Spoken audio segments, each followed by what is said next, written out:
changeons complètement de sujet. Alors je précise, comme je le fais toujours, que tous les propos que j'ai tenus jusqu'à présent n'engagent strictement que moi, personne d'autre, et en tout cas pas mes invités de ce soir, Jean Picolec et Guy Bousquet, avec lesquels je vais parler maintenant du livre d'Yves Cazot, René Bousquet face à l'acharnement.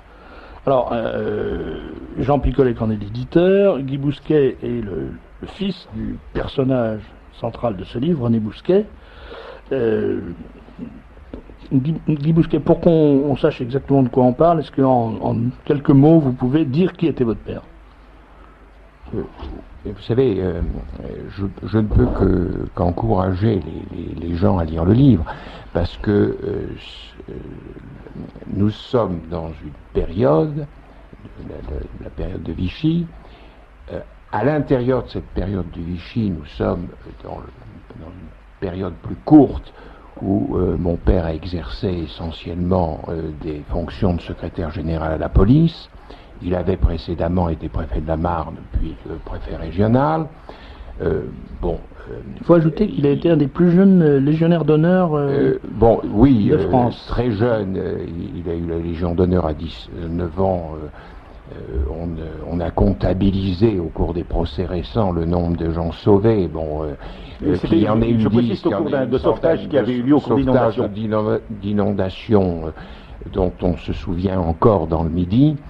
Il était à l'époque chef de cabinet de préfet.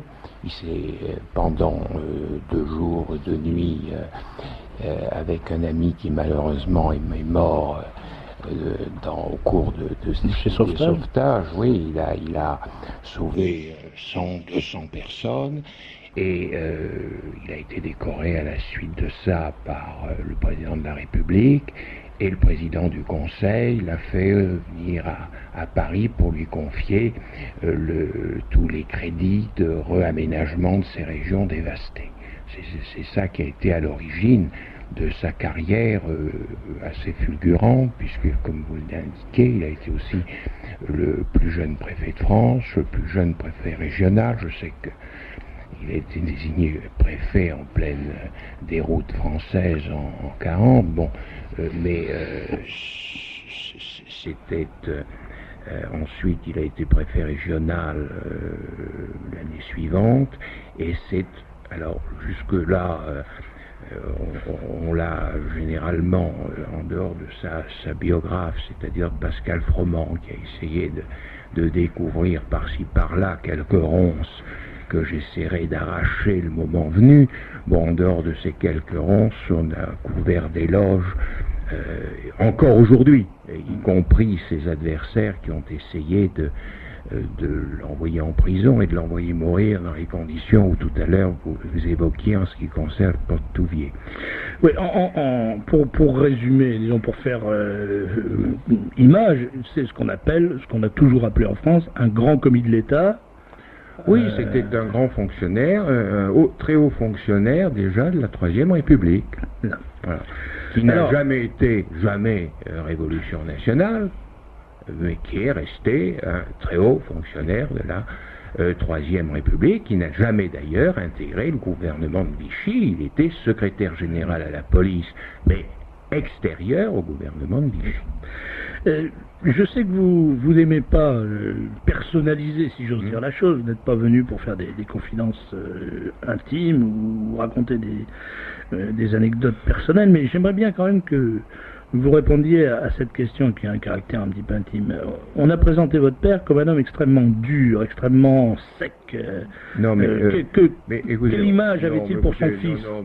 On a présenté mon père sous toutes les falsifications possibles et imaginables.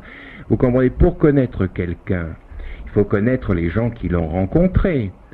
Il se trouve que dans le fameux procès de 49, qui est survenu après 4 années d'instruction, il y a eu des centaines, peut-être des milliers de personnes qui ont été interrogées. À l'époque, vous avez eu un département entier qui s'est soulevé, alors qu'il venait d'être incarcéré, après avoir été incarcéré par les Allemands, et il se trouvait incarcéré par les Français à son retour d'Allemagne. Mais c'est la population de la Marne.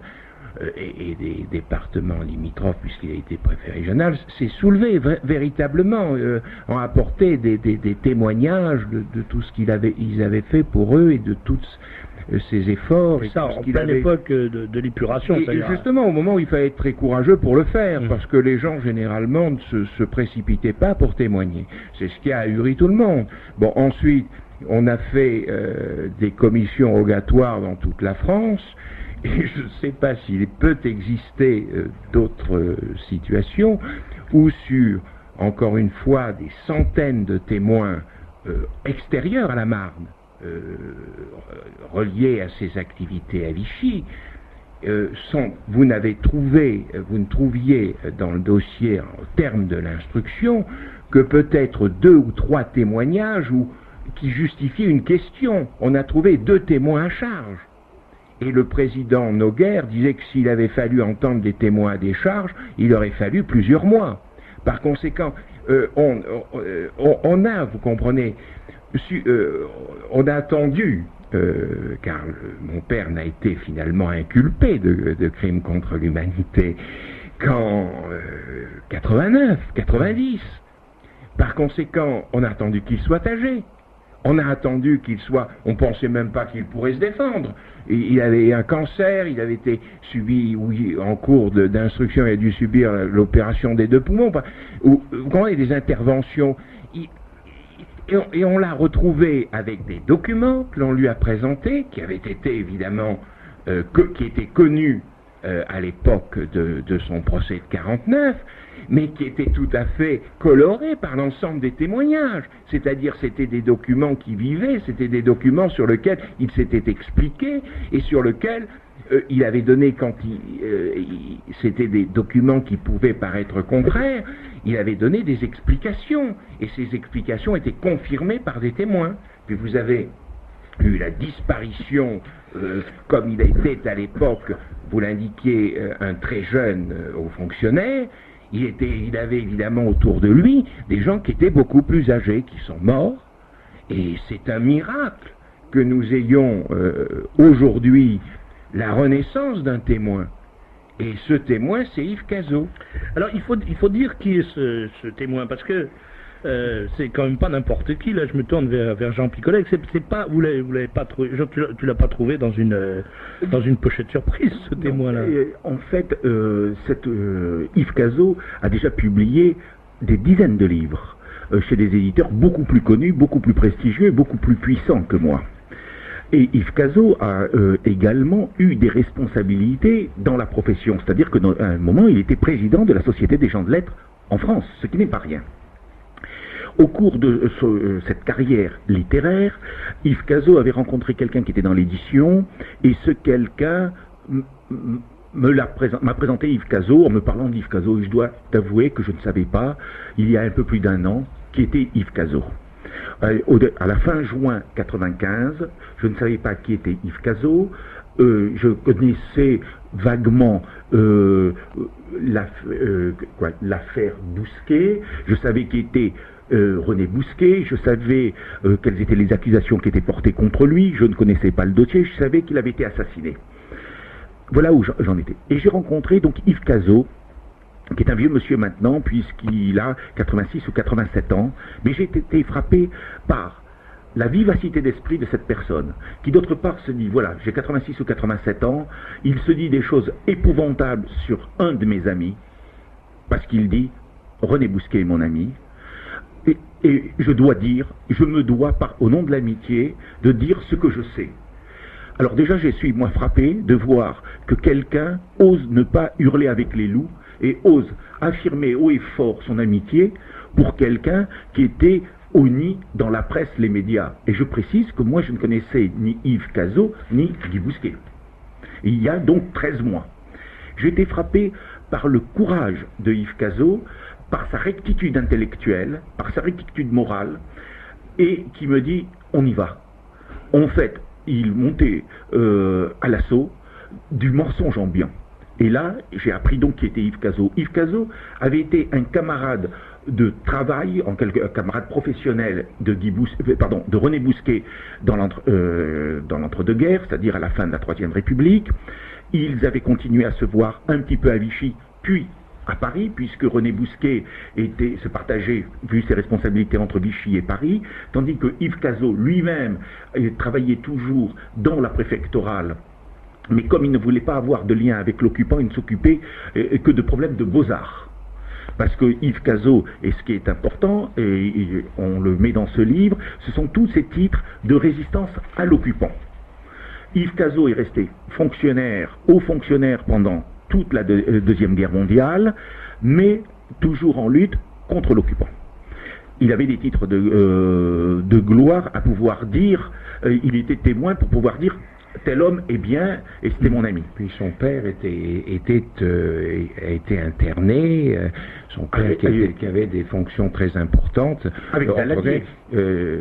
C'est un homme qui a souffert sous Vichy. Et le père de Yves Cazot est une des personnes, puisqu'il avait un des postes, le poste le plus important en Indochine. Son père a été poursuivi et jugé à Riom. Et là, Yves Cazot, sous la 4e République, a continué une carrière, et notamment, il était un proche de François Mitterrand. Et Yves Cazot a appartenu à des cabinets, nous sommes sous la 4e République à ce moment-là, de François Mitterrand. Yves Cazot est resté un proche de François Mitterrand jusqu'au bout. Yves Cazot est un des créateurs des conventions des institutions républicaines, qui est l'ancêtre, nous sommes à la fin des années 1960 à ce moment-là, du PS. Et je peux dire que Mitterrand n'étant pas mort, puisque cet ouvrage dont tu parles est sorti en novembre 1995, c'est-à-dire au moment du procès de l'assassin de René Bousquet, Yves Cazot a dédicacé l'ouvrage à François Mitterrand. Il a fait une longue dédicace et c'est moi-même qui ai été le porter rue de Bièvre. Là, je ne peux pas dire, puisque nous sommes à la mi-novembre 95, si François Mitterrand l'a lu, en tous les cas, il ne l'a pas fait savoir, et je ne suis pas de ceux qui font parler les morts. Il y a une chose, pardon de te couper, mais il y a quand même une chose qui est assez qui est rarissime à l'heure actuelle. C'est le courage d'un homme comme Cazot. Parce que on peut dire qu'il a vraiment fait le mauvais choix total. C'est-à-dire que c'est un homme qui est de gauche. Absolument. Qui n'a absolument rien à prouver à qui que ce soit, et qui décide, à la fin de ses jours, de dire, voilà, moi je suis pas d'accord avec l'espèce de curé général contre Bousquet, la curé général. La curé. Non, il n'était pas d'accord sur deux plans. La curé contre René Bousquet, pris comme bouc émissaire, la falsification, le montage, tout ça, il démonte, si vous voulez, tout ce que, aussi bien au plan des procédures qu'au plan des actions médiatiques, mais également il a réagi aux déclarations qui voudraient faire croire que la France a pu être complice du génocide. C'est ça. C'est aussi une révolte contre ça. Vous comprenez? C'est une défense d'un ami, mais c'est également un cri en disant, écoutez, non, on peut dire beaucoup de choses, mais on ne peut pas dire que la France a été complice. Je dirais que ça a été aussi une des obsessions de Mitterrand, qui a toujours tenu... en tout cas, une résistance de Mitterrand. Oui, ça c'est sûr. S'il a résisté dans sa vie, c'est il a résisté. Là, il a été très très clair. On se souvient de l'entretien avec El-Kabache, au cours duquel il avait opposé un triple non extrêmement vigoureux, et même, je dirais, qu'il y avait des résonances presque prophétiques. Cette façon de dire non, non, non, c'est une façon presque biblique d'opposer un refus à la demande d'El-Kabache, qui exigeait de lui qu'il condamne la France pour les crimes de Vichy. Et alors je disais, Cazot, ce qui est très étonnant, c'est que vraiment, s'il y a un acte gratuit au sens noble du terme, c'est bien ce livre, parce que c'est vraiment quelqu'un qui n'a strictement rien à gagner à ça. Il pouvait attendre ses dernières heures entouré de la considération générale de sa concierge et de ses voisins, et même bien plus, puisque, comme tu le dis, il est ancien préfet, il a été président de la Société des gens de lettres de France, ce qui est vraiment l'endroit où on se fait le plus d'amis, hein. Ça, c'est pas difficile de se faire des copains quand on est président des gens de lettres, et président de la Société de l'Histoire de France, qui est quand même aussi le genre de poste où on n'a pas beaucoup d'opposants, Et voilà que cet homme, d'un seul coup, se dit, il y en a marre de ce mensonge et de cette injustice, et je vais, moi, écrire la vérité. Moi, je connais pas le préfet Cazot. A priori, bon, moi j'étais pas beaucoup d'attirance pour les préfets et pour les préfets de gauche encore moins, mais là, je suis obligé de dire quand même que c'est un type courageux. Enfin, c'est un monsieur courageux. Absolument.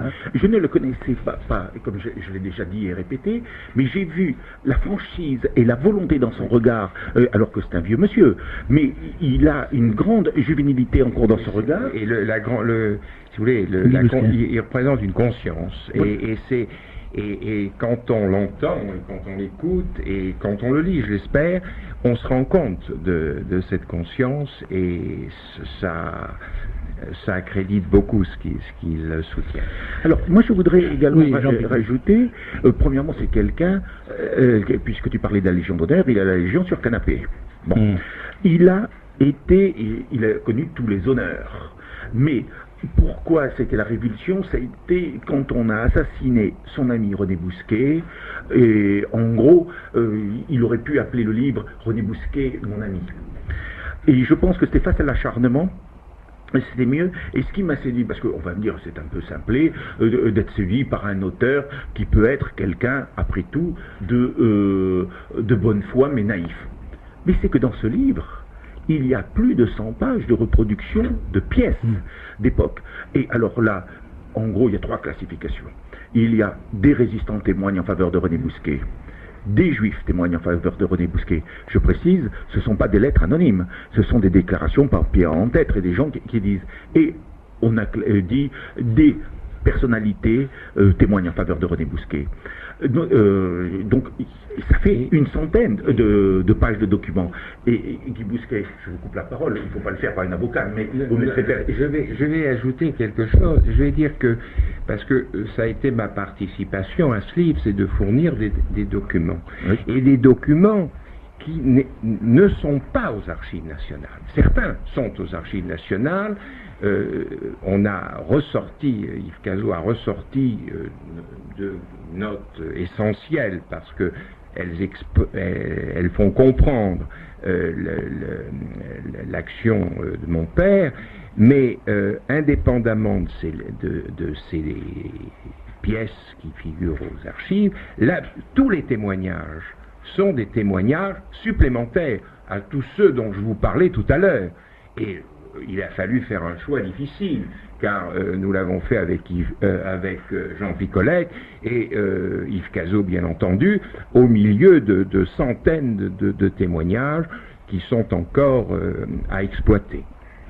Alors, il y a plusieurs auditeurs qui vous demandent, qui vous posent une question qui est le centre, qui est le cœur du sujet, mais qui demanderait tellement de développement que... Oui, c'est peut-être que c'est la seule chose qui me fera hésiter à répondre, si je m'aperçois que je ne peux pas répondre à la question trop brièvement. En tout cas, il y a une question ponctuelle, il y a une question générale et une question ponctuelle qui se recoupent beaucoup. La question ponctuelle, c'est...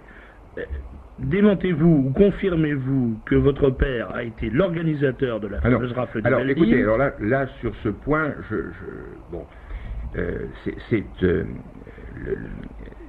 la formule. Bon, la formule publicitaire, c'est presque un panneau publicitaire qu'on a essayé de lui accoler, organisateur de la rafle du Belleville. C'est une ineptie. Hein. Bon, c'est une ineptie.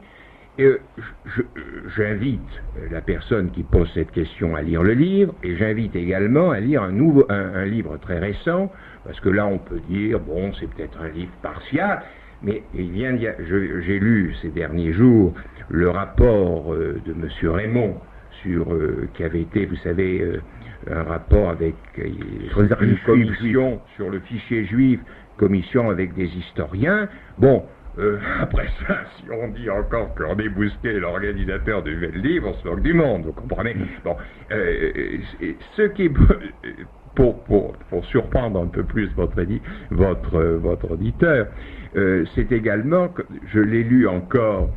Je crois que ça a été dit Antenne 2 dimanche dernier, ou lu dans tel ou tel journal. On dit René Bousquet commandait les policiers de Paris. Alors que... C'est une méconnaissance totale de l'histoire de l'époque. Totale, mon père n'avait aucune compétence. Mais c'était le préfet de police, le préfet de police n'était pas sous ses ordres. Vous comprenez, on vit en plein... On essaie de fabriquer un bloc. On ne veut pas analyser. Il faut analyser les périodes, il faut analyser les situations. C'est l'amalgame poussé jusqu'à la limite de l'absurde.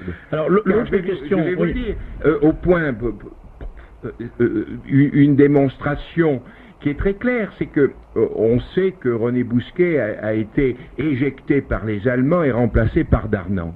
Bon, mais dans en décembre 43. Oui, c'est ça. 31 décembre 43. 31 décembre 43. Bon, ben, on sait, c'était clair. La préfecture de police, le changement institutionnel et Darnand rentrait au gouvernement, c'était justement d'essayer d'avoir la mainmise sur la préfecture de police, c'est dit dans les textes, ce qui n'existait pas auparavant.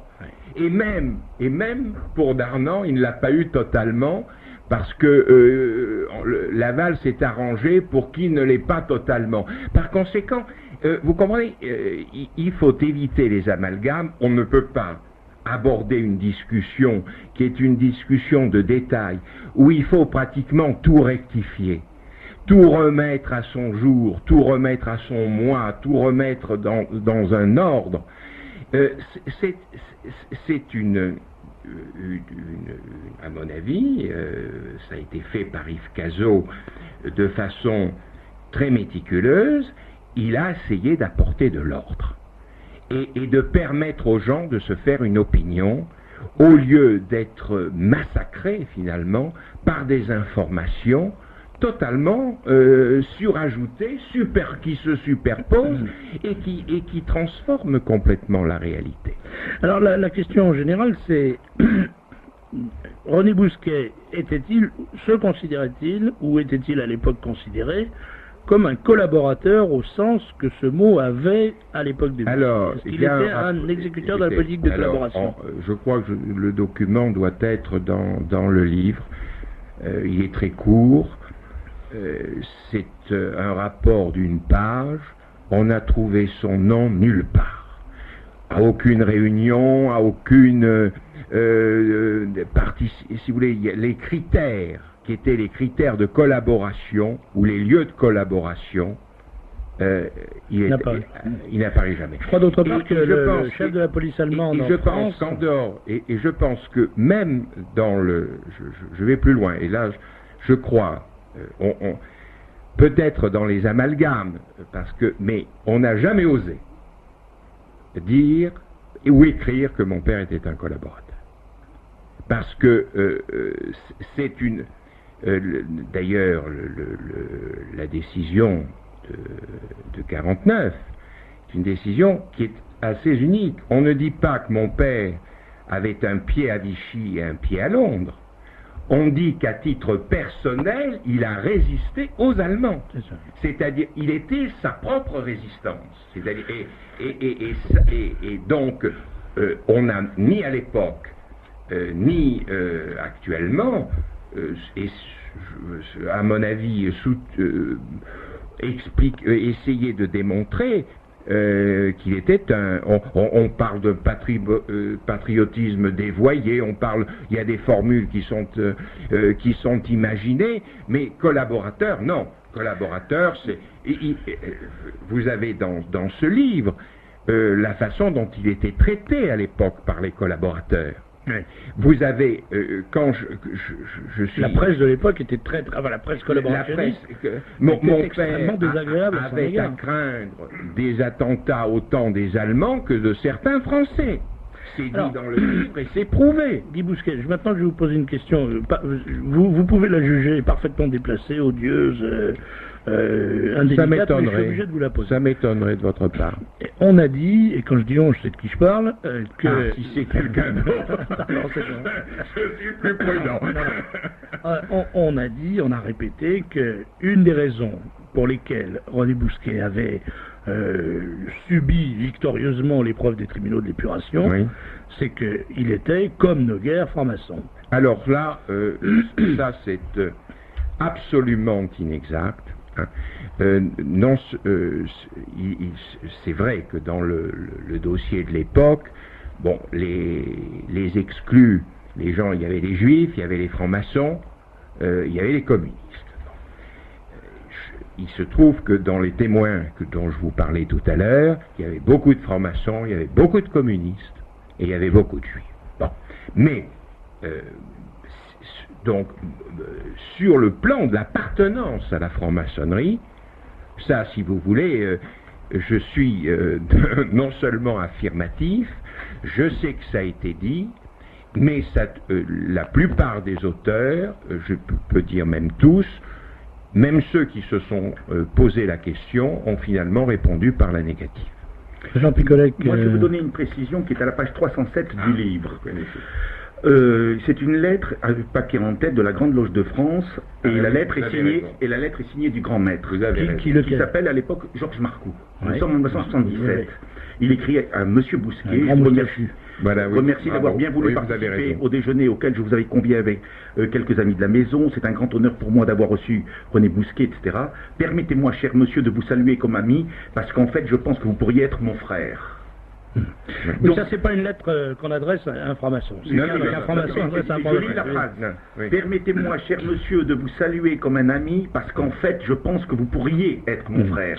Ça laisse supposer qu'il n'est pas son frère, donc il n'est pas franc-maçon. Il était ce qu'on appelle un maçon sans tablier, c'est-à-dire un homme qui entretenait beaucoup de relations avec la maçonnerie, avec des francs-maçons. Parce qu'autrement, il a beaucoup protégé les francs-maçons entre 40 et 43.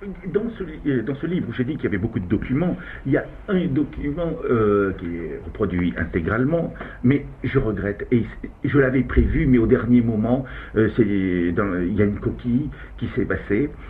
Je précise, c'est une lettre de la mairie de Reims. Nous sommes en avril 42. Avril 42, la mairie de Reims, et elle est signée de Paul Marchandeau, et je mets simplement Paul Marchandeau témoigne à Bousquet sa reconnaissance. Nous sommes en 42. Or, ce que j'avais l'intention de mettre dans cette note dessous, je voulais qu'il y ait précisé qui est Paul Marchandeau. Et Paul Marchandeau est une bête noire de votre famille de pensée. Puisque les décrets Marchandeau d'avant-guerre, et qui sont les ancêtres des lois Guesso. De la loi Pleven et de la loi Guesso. Donc Marchandeau, qui est donc l'ancêtre des lois de la législation scélérate. Et des lois. Je crois que mon père avait été au cabinet de Marchandeau aussi. Alors, circonstance aggravante pour vous. Donc pour les lecteurs qui éventuellement ne savent plus qui est Paul Marchandeau, j'avais l'intention de mettre 2 lignes, et ces 2 lignes à la composition ont sauté. Et dommage, mais autrement, vous voyez, page 308 et 309, nous sommes, je répète, en avril 42, Marchandeau, qui, vous voyez, n'était pas quelqu'un de timoré, écrit mon cher ami. Attention, on parlait tout à l'heure d'opposition aux Allemands. Mon père a imposé le maintien comme maire de Marchandeau à Reims. Hein. Alors, Guy Bousquet, on va laisser les auditeurs, ceux qui sont intéressés. Je pense que c'est vraiment un livre intéressant parce que la personnalité de son auteur et la personnalité de son sujet en font un livre clé pour comprendre l'histoire Et puis surtout, les questions, l'ordre qui est mis, si vous voulez, dans les questions, les gens peuvent réfléchir à partir de ce livre. Alors, ils peuvent ne pas être d'accord, hein, mais ils peuvent. Non, mais bien sûr, il y a tous les éléments de réflexion. Il y a beaucoup de choses avec lesquelles moi je suis pas d'accord. D'ailleurs, je pense que je crois que vraiment votre père aurait représenté absolument tout ce que notre famille de pensée considère comme adversaire, je dirais pas ennemi, mais adversaire, parce que... C'est pour ça que je vous remercie de me recevoir.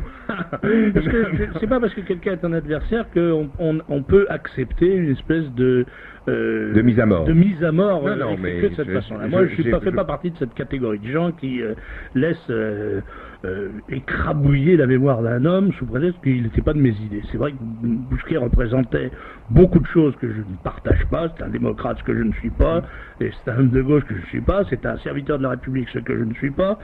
Et bien d'autres choses. Bon, le journal dont il a été l'administrateur, qui est la Dépêche du Midi, est pour moi l'incarnation de la mauvaise presse, mais c'est pas une raison. On peut se battre face à face politiquement, on peut s'affronter, se jeter des injures, des imprécations au visage, mais on n'a pas le droit de de faire ce qui a été fait. De déshonorer quelqu'un. Voilà. Alors la Je dernière cherchais question que je voudrais vous poser, parce que c'est celle quand même que se pose tout le monde, et je vous demanderai une réponse d'appréciation.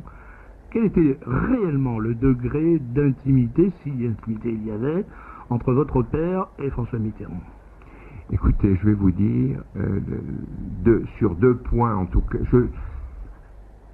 sur 2 points récents qui ont été confirmés, il ignorait le cancer de Mitterrand et il ignorait l'existence de Mazari. Ça prouve qu'il lisait pas Minute, alors. Il ne lisait pas Minute. Il avait bien tort. Bien, Guy Bousquet, encore une fois, merci d'être venu, parce que je crois qu'il est parfaitement clair que vous n'avez pas manifesté en venant ici une adhésion partisane, mais vous avez accepté de venir Non, pour mais dire je suis que très vous aviez à dire. reconnaissant que vous m'ayez reçu, parce que ce livre, je ne vous cache pas, est pour moi une espérance, puisque ça ouvre tout de même des explications qui sont différentes de celles que j'ai l'habitude de lire, que je lis de moins en moins d'ailleurs, mais que j'ai malheureusement lu pendant très longtemps dans la presse. C'est de moins en moins facile aussi de dire la vérité contre l'univers du mensonge. Ça devient risqué financièrement, judiciairement, physiquement. Et c'est pour ça que moi je trouve courageux qu'un vieux monsieur comme Yves Cazot Bien, on essaiera de suivre son exemple. De faire ça. Voilà. Essayons d'être dignes de son exemple dans ce domaine. J'espère que je serai jamais préfet, et surtout que je serai jamais préfet socialiste, mais je voudrais bien avoir toujours son courage. Merci Guy Bousquet. Merci mon cher Jean Picolec. Oui, une question. Un auditeur propose un rectificatif. Il nous dit que Joseph Darnan a été nommé secrétaire d'État à l'Intérieur le 13 juin 1944 et non pas en décembre. Non, ça c'est... Alors il faut lui... C'est un détail, mais c'est une grande erreur. C'est le 31 décembre 43. Non, attention, il y a il y a 2 choses différentes, exactement. Vous avez tout à fait raison, il y a 2 choses différentes. Il a été nommé ministre peut-être de l'Intérieur, mais il a le secrétaire général à la police responsable du maintien de l'ordre, il a été nommé en janvier. Il a pris effet le 3 ou 4 janvier. 3 ou 4 janvier 31 décembre. J'indique d'ailleurs que c'est son entrée au gouvernement. les éditions Jean ont pu être modifiées, oui. J'indique d'ailleurs que les éditions Jean Picolec ont publié il n'y a pas très longtemps une biographie de Joseph Darnan. Hugues Viel, qui est un sacré bonhomme aussi, celui-là, oui. C'est pas un perdreau de l'année, mais c'est aussi quand même quelqu'un qui sait de quoi il parle, et qui n'a pas été milicien, je m'empresse de le dire. Non, donc c'est pas un bouquin écrit par un turiféraire de Darnan, mais c'est un bouquin tout à fait passionnant, un vrai document d'histoire, dont le titre est Joseph Darnan, La mort en chantant. La mort en chantant, voilà. Joseph Darnan, La mort en chantant. Écoute, si tu peux demander à Hugues Viel de venir dans cette émission, je réquisitionne. Voilà, réquisitionne-le. On parlera de son livre qui est quand même un beau bouquin, et encore une fois un livre courageux, parce que écrire la vérité sur Darnan en 1996, il faut quand même avoir quelque chose dans la... Quoi donc? Sous la casquette, oui, c'est ça que je voulais dire. Merci, messieurs. Un autre auditeur aussi demande si il est vrai qu'un homonyme de René Bousquet a été vitriolé il y a quelques années. Tout à fait exact. Parfaitement exact. C'est pas mes sbires non plus qui ont fait ce vitriolage. Quelqu'un qui habitait, je crois, Neuilly également. Oui.